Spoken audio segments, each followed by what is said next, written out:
Welcome to the No Limits Leadership Podcast. We discuss ancient wisdom, real-world experiences, and the latest concepts on mastering leadership of self and others. If you're committed to maximizing your life and your impact on the world, you're home.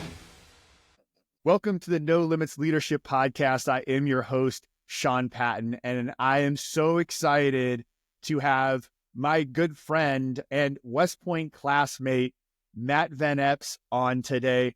And Matt is a superstar, and he is not only a West Point classmate, but the Commissioner of General Services for the state of Tennessee and on the governor's cabinet. Just a rock star in the military, outside the military. And man, I'm just super stoked to have you on today. Sean, thanks so much. Super excited to be on No Limits Leadership. It is awesome. We've been friends for a long time and classmates, and seeing what you're doing for leadership is amazing. And super excited to be here. And just so everybody knows, we did not coordinate this, but it is Army-Navy week, and obviously beat Navy. So we both have our West Point crests on. Shout out to another West Point grad, Dean Wagner. This is authentically American, his gear. So we're go Army, beat Navy. Dean does amazing work. Dean does amazing work. Yeah. Hopefully when this does come out after Army Navy, we're just as excited about how the game went. We've won, no doubt. Yeah, for sure. I just remember when we were at West Point, Army Navy, the first year, right? We were freshmen, and we go to the Army Navy, this crazy thing. You've heard about it, the biggest game in the country, this like historic thing, and it was gorgeous. You remember that? It was like 55 and sunny in December in Philly, and we beat Navy and rushed the field. And I was like, Army Navy is the best thing. We'll never lose another football game. Yeah, and then we lost like 10 or 12 in a row. And then every year after that, it was like negative 20 degrees. Yeah. And I remember we were going to the like vendors like that were inside the stadium and asking for their cardboard boxes to stand on like homeless, like the unhoused, right? We're just like standing there shivering with like our Oxford shoes and dress socks on, and just getting destroyed by Navy every time. Walking through the puddles of slush as we're walking into the football game, and like just freezing cold. I do that first game we were at. I mean, I have some significant memories. I think that was the post 9/11 game, and President Bush sat right next to us. He was in the stadium. He was like right over by us. General Schwarzkopf gave MacArthur's speech at halftime from the 50-yard line. Something also just like really struck home. And it was just that overarching sense of patriotism and the whole country being together. And hey, we had just launched the invasion in Afghanistan in October, and so this was, it was raw for everybody, and it was a moment of everybody coming together and celebrating America's game, and it just was, and it was perfect. You're right, perfect weather. We took the long O's off, like we didn't have to wear our overcoat because we're like, oh, this is great. This perfect temperature. We won big. Some breakaway rushing touchdowns that were pretty amazing in that game. And it's awesome. It's good to be back to winning again for the Army football team. Like, that's incredible. Done an amazing job this year, and it's been so fun to watch, for sure. This is a different direction I plan on starting, but since you brought it up, our generation, we went into West Point pre 9/11, right? We started basic training or Beast like in June of 2001, and I was going through and cleaning out my attic recently and came across old photos, and I had the printed out photos from when my family came to visit West Point and then drop us off, and we went down to New York beforehand. I've got pictures of me, Statue of Liberty with the World Trade Towers behind me, and and I remember then at West Point when 9/11 happened, because those of you who don't know, West Point's 45 miles-ish, whatever, north of New York City. And when the towers fell, you could see it in the distance. Yeah. And like, I just think about our generation specifically at West Point, or even, not in the military, that came up through the 2000s and early 2010s when we at post 9/11, we had the two wars going on. We had, and those years after 9/11 when I never felt, and I hope I get to again, our country put aside differences and come together in that way? The single greatest, I mean, in our generation, I mean, it's the greatest time of just the country being totally together and aligned on what we had to do, what we had to go out and, you know, that fight against terrorism that you and I both were a part of. And, you know, that unbridled patriotism that came after that was just, I agree, it was just such an amazing, you know, in a really tough and challenging and in terrible circumstance, it was an amazing thing to see and be a part of. And, you know, it's your point, that first plane used the Hudson River to navigate its way down to the World Trade Center. You know, flew right over West Point, and we went in, our class went in, we were at 1,200, 1,300, the kind of normal class size. And then May of 2005, in our graduation year, Time Magazine did a story on us and put several of our classmates on the cover.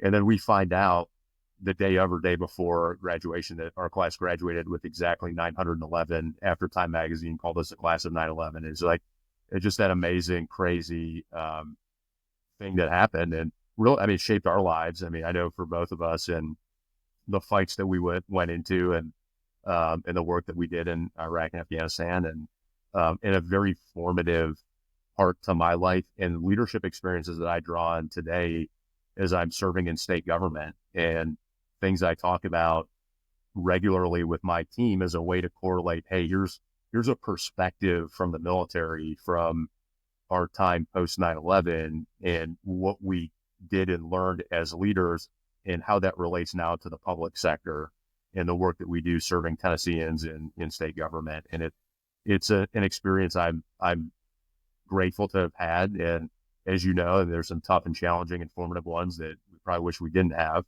But altogether, I mean, I think it shaped who we are as leaders and what our mindsets and thought processes and the grit that we have to push through and complete missions and objectives and targets. And so I'm thankful to have had those experiences and with you and the rest of our classmates. And it really is a you think back on it, and in the time that we went in, and we have pictures next to the World Trade Center in New York City, that, you know, that time of, you know, relative peace, and then just those few short weeks later being there. One of the things I remember most of that day were the firsties, the seniors.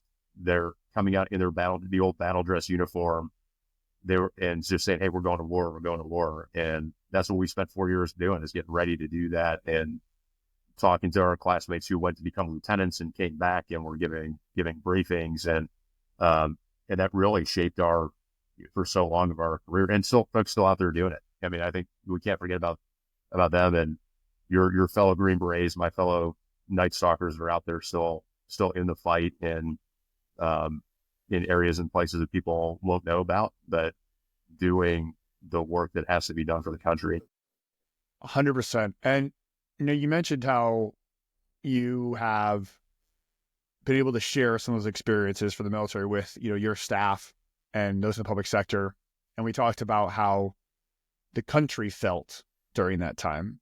And now, at times, we seem so divided and so far away from that. And so I guess there's two levels of that. So let's start with the national side. So, like, what do you think we can do? What needs to be done? What can be done to try to get back at least some sort of unifying vision of what America is, what the things that make us uniquely that, as opposed to, you know, the differences in which are important. I mean, and so I don't want to, like, but I do think that there's, just like any great organization, you have one culture, one unifying vision, and then you have the diversity of opinions and experiences within that make it stronger. And I do believe that's part of America. But what do you think we can do, because of those of us who lived through that time, to help bring some of that back to our country?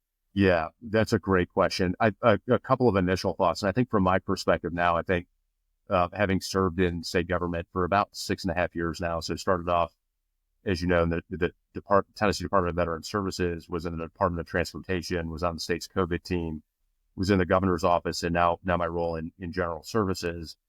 I think what I've seen, and you and I having lived in Tennessee for now a number of years, is that Tennessee in a lot of ways gets things right, and we're doing some amazing things in the state. We're the lowest debt per capita, fastest growing economy. There's some amazing things where we're able to lead on, and I think it's really important for states to take the lead in a lot of ways, where we can drive. We're the innovation labs for democracy, and it's been a cool experience seeing that and being a part of it in a number of different ways. I think what's important to me, and I know to you too, is the concept of team and team building and putting the team first. A couple of thoughts there. I think from the Department of General Services, I've been in the role for about 75 days now. The book that I gave to my executive leadership team when I started on day one with a handwritten note to all of them was General Stanley McChrystal's book, Team of Teams. And it's very much it's just a book really about teams. It's about operating. It resonates with me because you and I operated under that model. We did counterterrorism work under the model that you've got to build effective teams and with shared understanding, with high-performing organizations that have their own unique cultures and backgrounds, and need to come together jointly to accomplish what could not otherwise be done with any single unit. In a lot of ways, my department is the same way. Five large divisions: real estate, procurement, vehicles, document solutions, and then our administrative services, which is internally facing.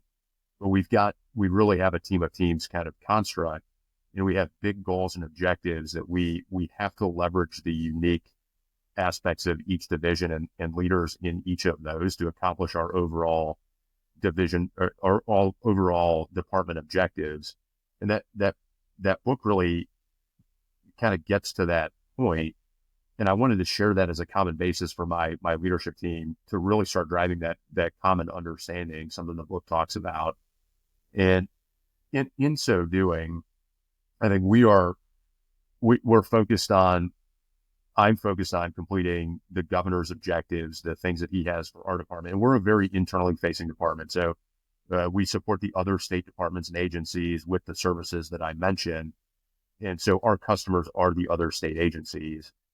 And we've got a 4-year planning process, an annual planning process that then has KPIs that go down to our divisions and our teams within the department.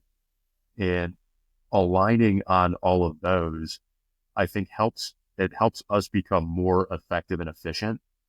And efficiency, I think that's one of the things that when you're focused on those kind of goals, with doing more for Tennesseans, for citizens with less, delivering the same value and the same level of customer service, but finding ways to be efficient, reducing costs, it's something that we can lead on in state government and improving our operations and efficiency that can translate to the national level. And I think that's something we're always focused on: efficiency and effectiveness, and driving those improvements, being innovative in the way that we do it.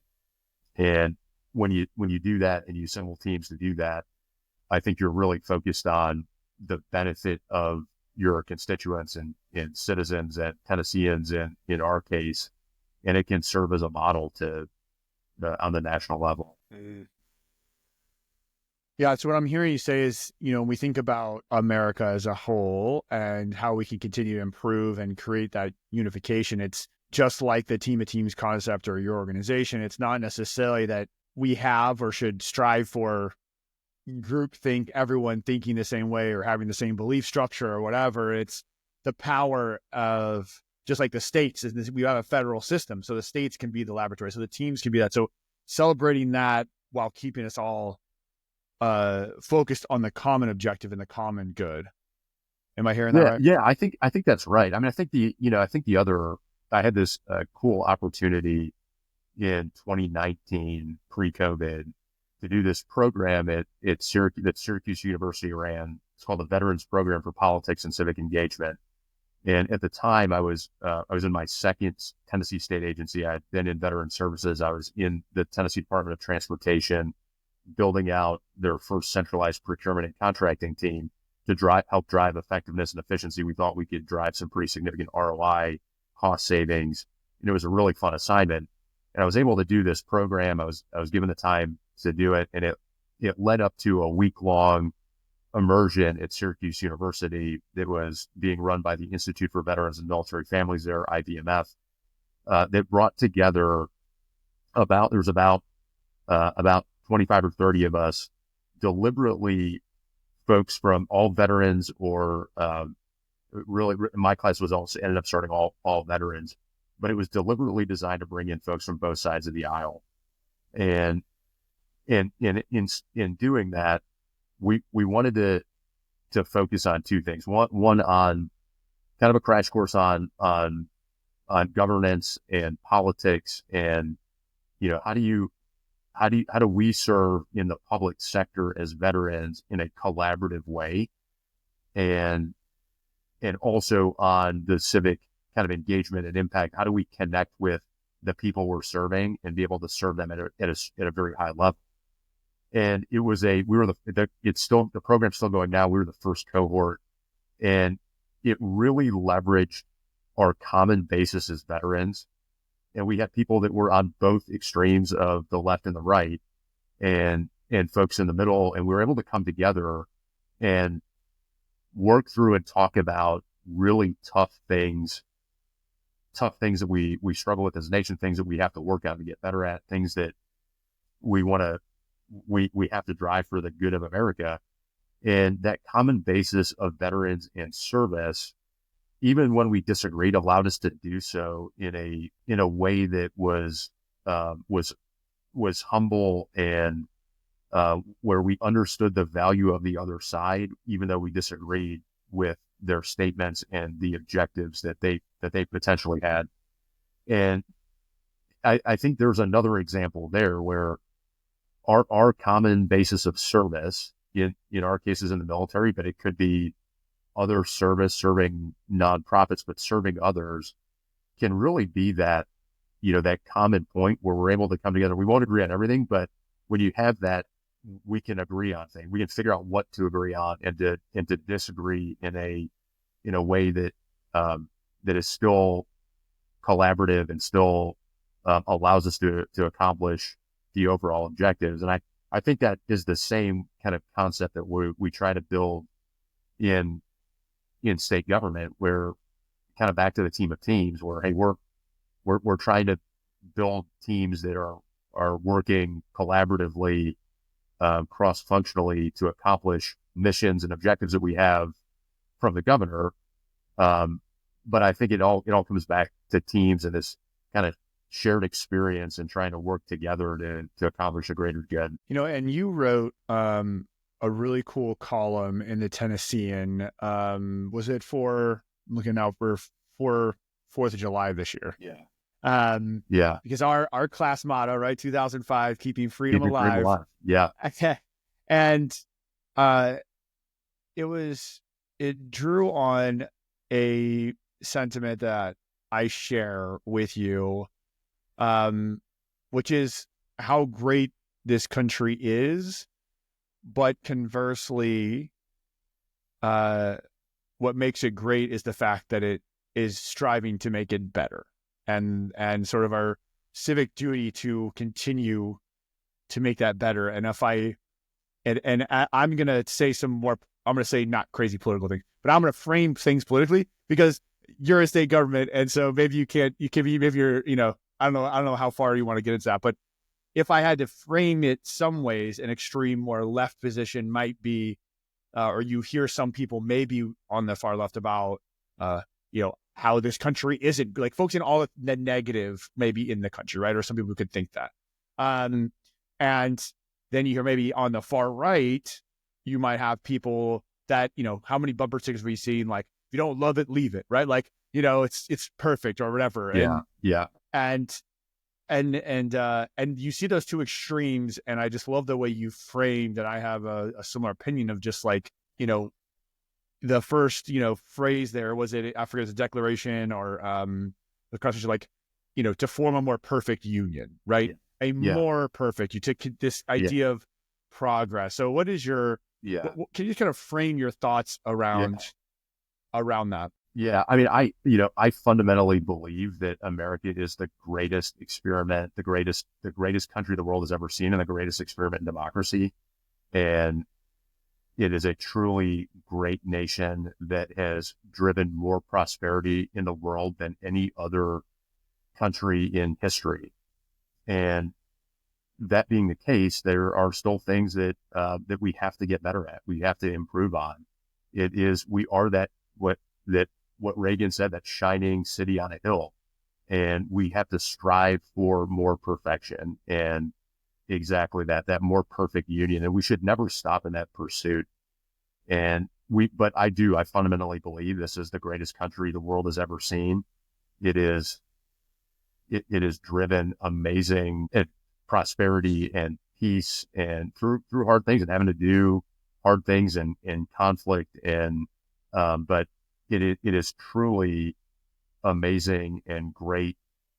And I think you and I have been fortunate to have this experience where we put it all on the line and we serve for these concepts that we truly fundamentally believe in, and swore an oath to defend the Constitution. And it's something so powerful. And we led teams, and we operated to achieve our objectives and fought for our brothers and sisters on our left and right, what it ultimately comes down to. But it's for that more perfect union and trying to drive peace and prosperity.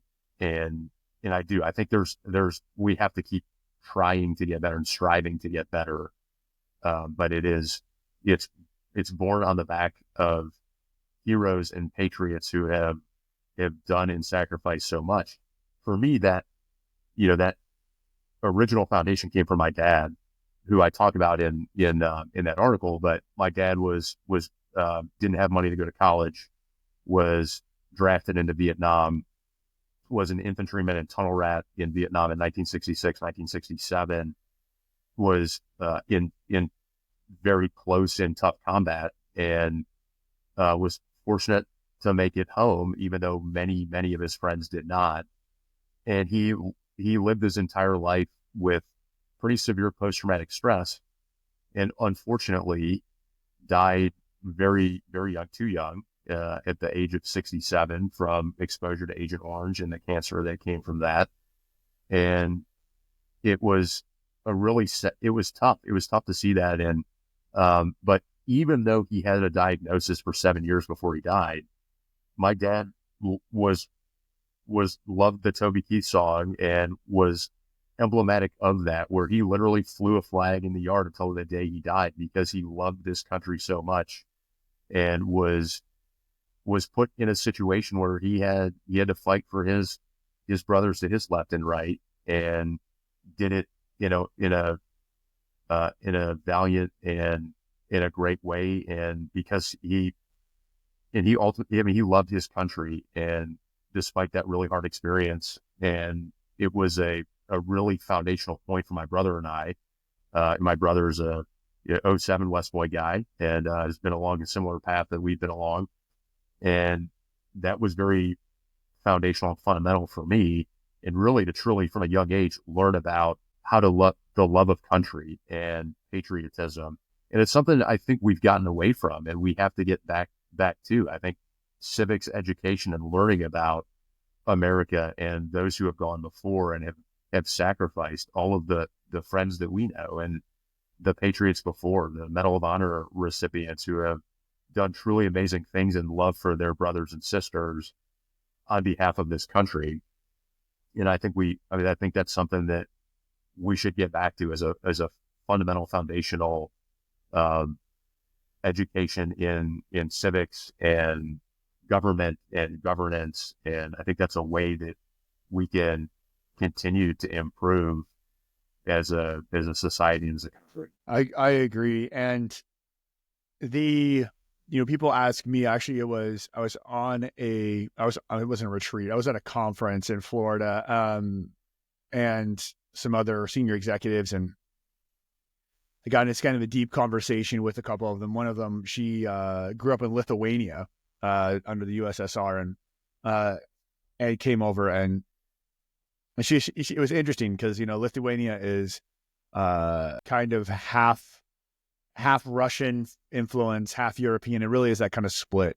And she asked me about my time in the military and my thoughts on America, its role in the world, and America as a whole. And I think that one additional benefit, I know for me, I don't want to speak for you, but I think for a lot of veterans, people ask me about my biggest takeaway from the time in the military, it's perspective and gratitude.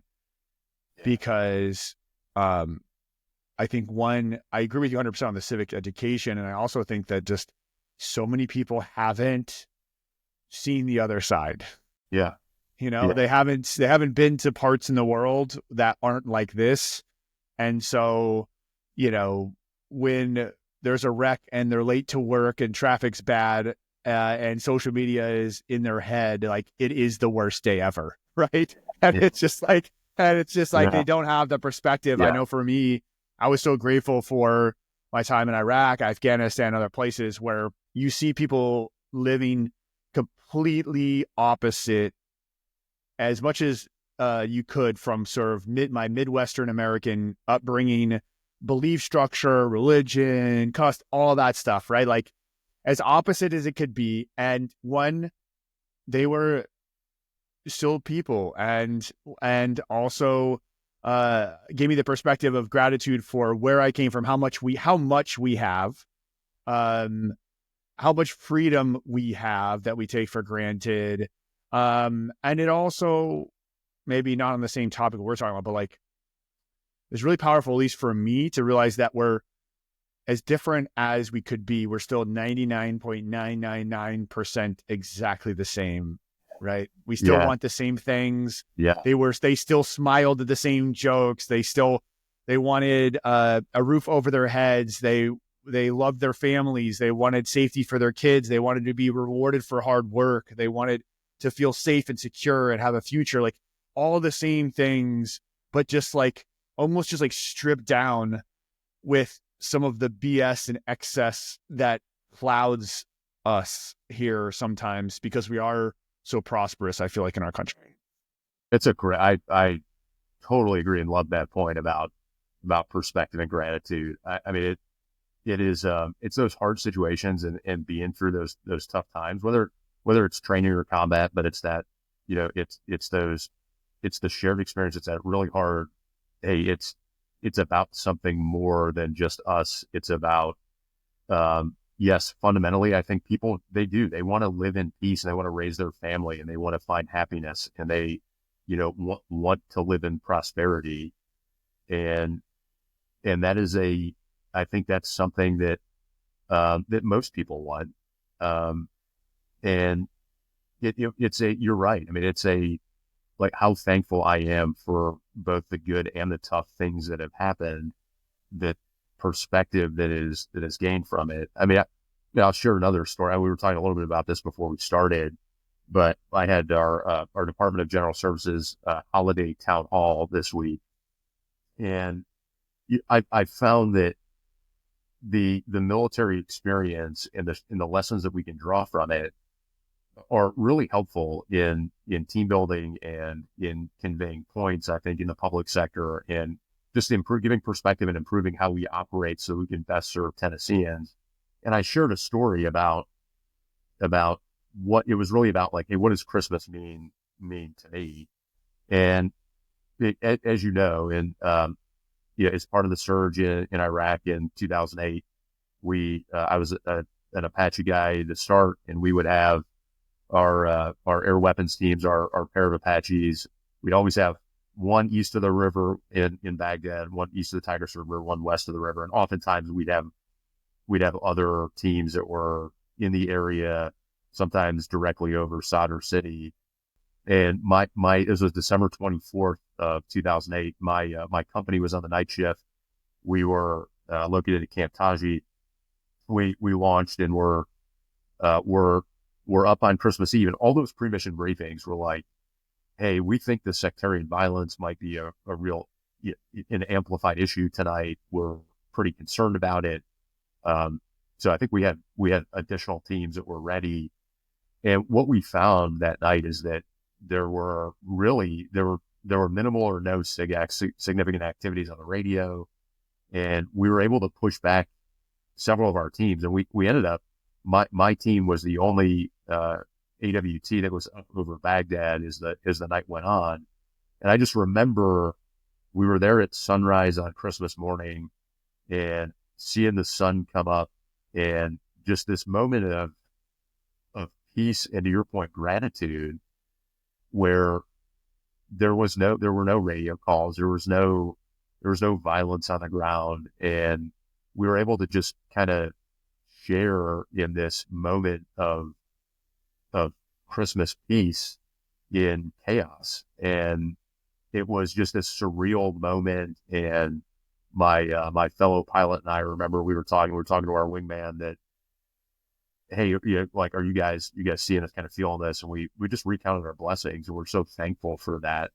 And thinking back on that now, the point that I was trying to convey to my team in the Christmas town hall, in the holiday town hall, was just, hey, we're always surrounded in some type of chaos. The holidays can become very hard as people have lost loved ones and have been through tough things.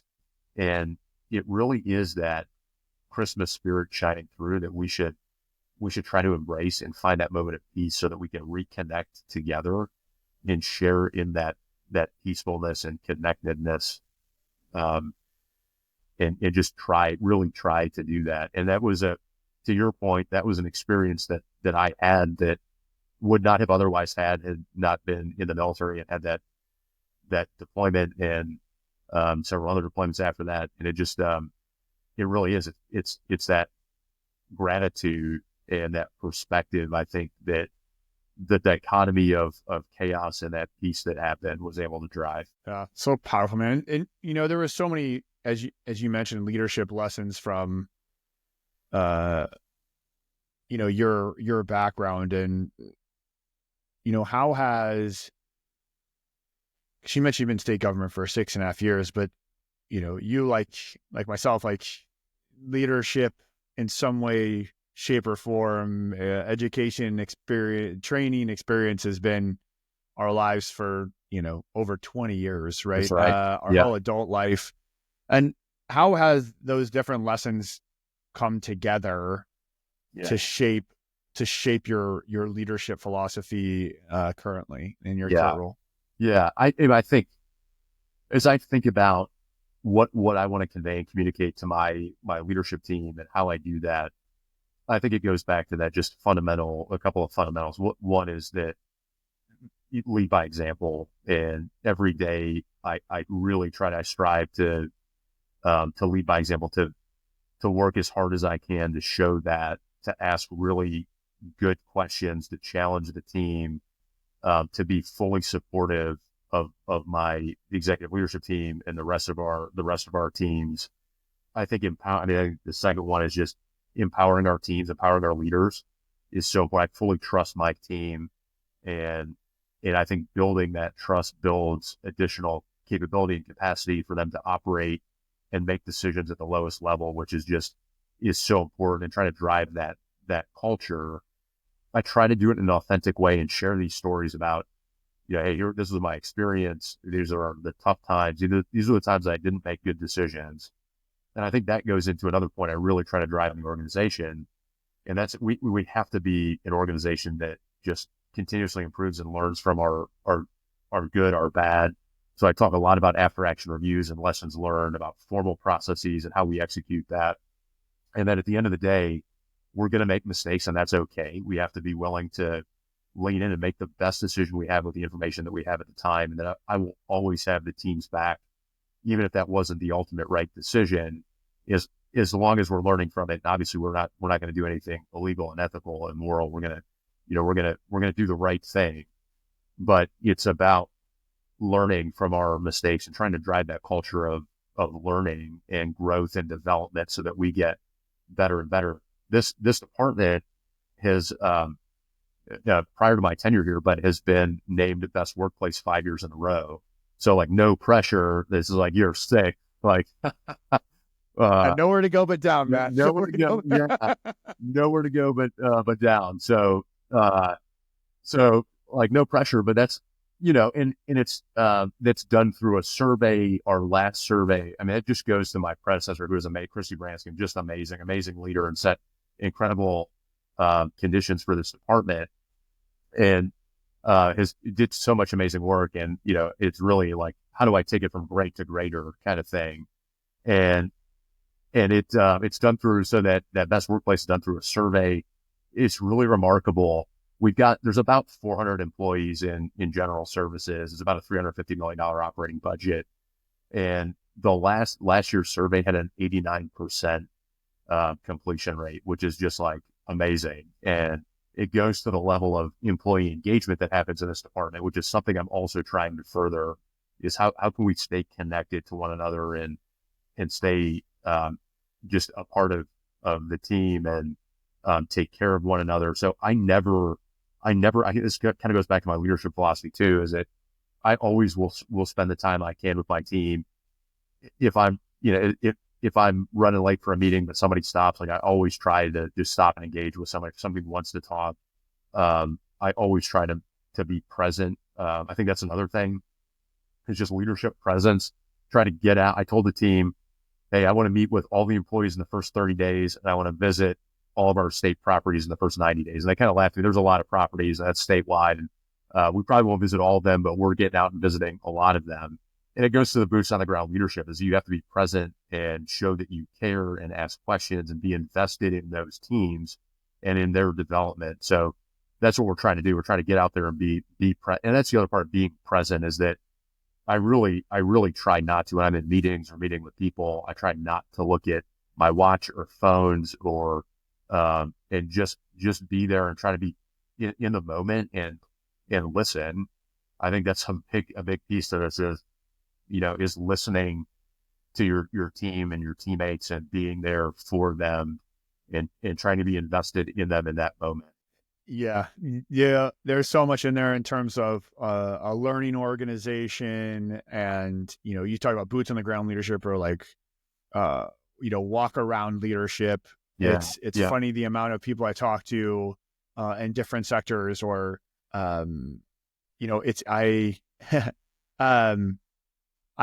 interviewed General Retired Scott Brower, who's a friend of both of ours, my group commander, and I kind of asked him what makes like special forces are so unique, right? Like what makes it really great? Like you meant great to greater, and he mentioned that it's a learning organization. He's like, it's the ultimate learning organization.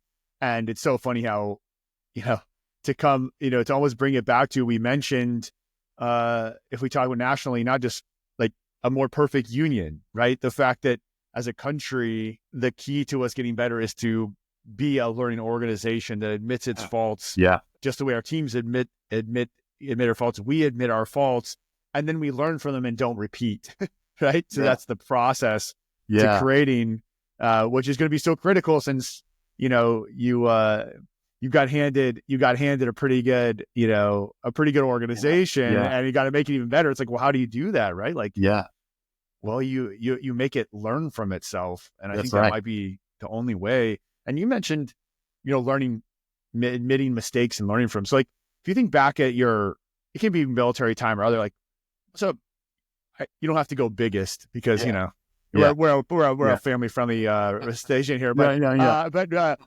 a leadership mistake that you made that you learned from. Yeah. Wow. Yeah.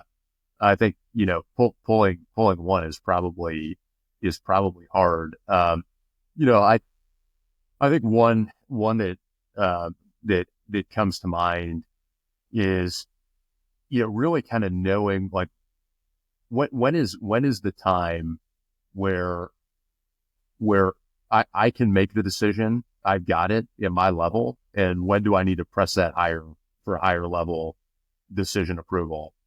And this same kind of, I've probably, not done this right a couple of times, right, military and otherwise. But I mean, that's what comes to mind. And I think there was a time where, this is not probably a big example, but a time where I was trying to problem solve something when I was in the Department of Veteran Services, and we were working with one of our state veteran cemeteries, where we felt like we had a handle on what the issue was, and we were problem solving, and we were.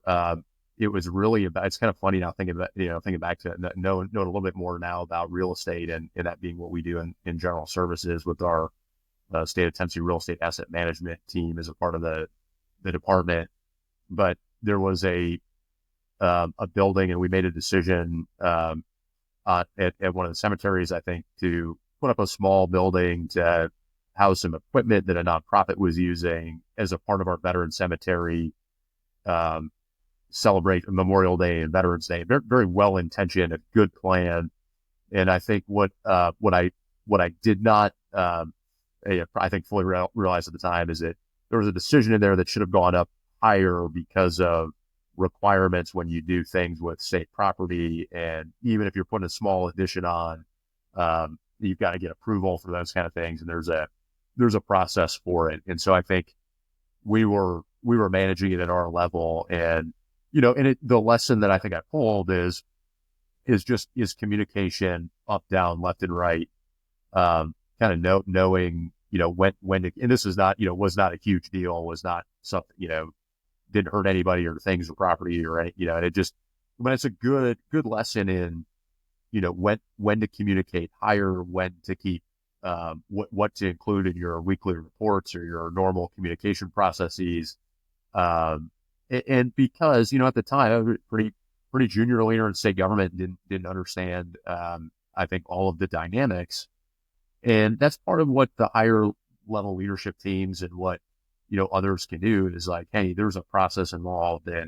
And while this might have been totally fine, something you would have done in the military or elsewhere, that's totally fine, there's a little different process involved, and you've got to know that. So those teams and processes are in place to help problem solve that kind of thing. But what we did after that is I pulled the team together, and we had a good after action review, and we were transparent on the team and said, hey, we made a mistake with this. We should have made this other decision. We should have pushed information in a little different way. And so got the team together and made sure everybody understood what happened, why it happened, what the why is. I mean, that's enough. I know you've talked a lot about that, and in other conversations and other venues and formats, but that started with the why, why do we have to do this? So we communicated that, and we had a good lessons learned that was pulled, and we got better and didn't make the mistake again. And I think that's really important as a learning organization, and something I should have done better as a leader in that case. Man, communication is, if not the cause, a contributing factor in basically every organizational failure that we see, right? Oh, you're back. Okay, sorry. I lost you on camera for a second. Yeah. No, you're good. We're back. So communication is the, if not the main factor, a contributing factor in nearly every organizational failure that I think we see. And if I have to pull one thing, a thing that I might pull from my time in the military that I see on the civilian side, in the private businesses, especially, I work mostly in the private sector with my clients, that I see mess up continually, is not putting enough time into creating a intentional communications plan, right? Yeah. In the military, whether it was us on the ground or especially, with you in aviation and helicopters, and you're coordinating, Air Force drones and fixed wing and helicopters and people on the ground of all kinds. I mean, there's so much that needs to happen. There's so much goes into when you do a mission plan, that a huge part of, the whole part of the operations order is command and control, right? Like, communicate. How are we going to communicate? When are we going to communicate? What are we going to communicate about? And it's funny you brought up team of teams earlier, right? Like decision boxes, like what are you allowed to make a decision about? And I'm going to empower you to do that. What are you not allowed to do? Yeah. You know, Yeah. commander's critical information requirements. Like Yeah. when does the boss need a call? When does he not need a call? Yeah. And I think that is like such an underappreciated, understated part of effective organizational leadership that probably every organization could take a second and review it and make massive improvements. Like it's never quite done. And, you know, I had a client of mine recently, a CEO, who got asked to resign by his board and of a major organization. And it was around primarily the fact that there was a deal that that changed, didn't get done, and it wasn't brought to his board of directors in the manner or at the speed at which they thought it should. Yeah. And it, you know, potentially cost him a CEO his job, right? Like, Yeah. Yeah. it's just, and in your Yeah. head, and it's really just this, it's not, there was no ill will or ill intent on either side, but just differing expectations that weren't clearly communicated. I mean, you as we would do at West Point, double underline an answer on communication on that. You know, like, I mean, that is such an important piece. My first, one of my, I guess it was probably my second battalion commander when I was in the attack helicopter battalion. When he came in, this is something I share with my team now because it just has stuck with me. He had us print out and put two giant signs everywhere. The first one was everyone's a scout, meaning, hey, you're out there collecting information and intelligence, and you've got to do that so that we understand the situation. We build situational awareness and understanding. And the other sign correlated with that, and it was a question: who else needs to know? And so it's basically like, all right, you've gotten the information, but you can't hold it. You've got to share it, and you've got to figure out the right timing and frequency, and who needs to be a part of that team, who needs to know the information. And it goes to your point on decision boxes and commander's critical information requirements, is that we can and should put some systems and structures in place to help us share the information, to help solve that, you know, who else needs to know. And I think that is just such a critical piece to leadership and organizational dynamics, is that is really that part. You know, I'm thinking about, it's a little pre-decisional, but I'm thinking about 2025 priorities, and, you know, have been in the job for about 90 days when we hit January, and kind of thinking about 2025. What do I owe to my team what the priorities are for 2025, and kind of thinking about this broadly across these teams. And, you know, a big one that I'm thinking about is just cross-functional teams, and how do you form and do that? How do you build these collaborative teams, both internal to our department, but then with the rest of the executive branch, with the governor's office, with our external stakeholders, with the private sector? It's really critical. And there's an art and a science to that, as you know, where, hey, you can put the team together, but if you don't have that person who's serving as essentially a chief of staff, who is the person figuring out what are the action items, doing the aggressive follow-up, making sure that the deadlines are met and accomplished. You know, and so I'm thinking about, you know, how do we train that? And we do this a lot across our organization, but how do we get better at that? How do we put the right training and systems and processes in place to teach people how to work and lead in cross-functional teams? And I think you can drive so much effectiveness and efficiency through that. And part of that will be the communications. I've got an amazing comms team. They have an annual plan that is synchronized with and nested within our 4-year annual plans. It is tied into each division's annual operating plan, so that the comms plan is supporting those teams in accomplishing their objectives. And that's a great framework to have, to your point, where you got to get communications right. You got to figure out how to do that. And in doing that in a systematic way is also really important, in addition to who else needs to know and driving cross-functional teams. Yeah, Matt, you have so much going on. Also a new father. Yeah. Yeah. The number one. That's like amazing. Uh, Amazing. Yeah. So Yeah. cool. 5-month-old. Yeah. 5-month-old. So what is, has there been any part of becoming a father that's changed your perspective as a leader? Oh, for sure. Yeah. Yeah, it goes, hit me back to your earlier point too. I mean, I think perspective in that, your perspective and patience might be the two on this one, is that, the perspective is just amazing. I think both from seeing my daughter and just how amazing and wonderful and blessed that is to have a family, to seeing my wife and her strength and how amazing of a mother she is, and her ability to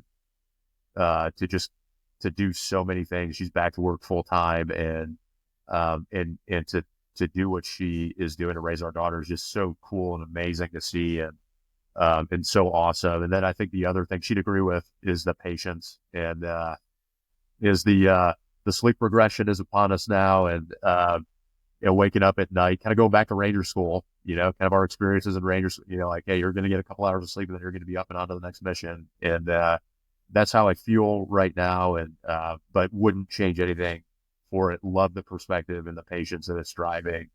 And I think there's lessons there in just being a leader, and, knowing that, hey, number one, your people on your teams, they go through a lot, and they've got a lot of things going on that are just not your work mission. They've got families and friends and colleagues. And I think when you invest in that, you invest in the person, and you're trying to understand what they're going through and listen to that and help however you can, not just professionally, but personally. I think you're able to drive some really great things in an organization, because at the end of the day, it's all about people, and it's all about the care of your team and maximizing their potential, not just as leaders, but as people, and having that and driving that, like being a new dad is driving a lot of that awareness that, hey, there's a lot of other stuff that goes on for people and their families and their challenges, and we have to recognize that and help them with it, and support them whenever we can. And so that's been amazing. And then just I think the patience piece has been awesome too. Or, hey, we have to be patient as leaders sometimes. I think one of the things in state government that I've always been driven to is accomplishing the mission as fast as we can, as effective as we can.